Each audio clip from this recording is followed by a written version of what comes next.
All right. So before we end this section about for loops, while loops, conditional statements, and so on, I actually want to end this with another part of Python that we haven't discussed, and it's called try and except. So sometimes when you're crawling the web for data, or whenever you're using Python for web purposes, stuff like that, you may run into errors, and you never know when that might happen. For example, you have a program and it's working the day when you have Wi-Fi, the next day it's not working because you don't have Wi-Fi.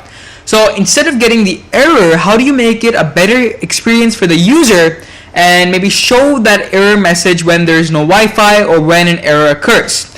Right now, what will happen with your code is, for example, if we are trying to open up a web page using Python. So if we don't have Wi-Fi, our build will just crash. However, what we can do is, using the concept called try and except, we can try to access the website's data, and if it doesn't work, go to except and then print out a statement such as you have no internet connection, stuff like that. So the whole purpose of try and except is to make sure that in case any errors occur or in case something goes wrong, then we can go directly to the except and maybe tell the user, hey, something went wrong. For example, I'm going to say over here, try if name is greater than 3, print hi. As you can see, I haven't initialized the name, so it will immediately go to my except statement.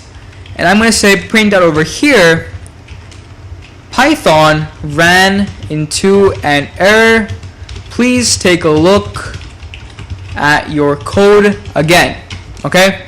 So as I run this, it now prints out Python ran into an error. Please take a look at your code again. So this is the whole concept of try and except. And this is why I love using it.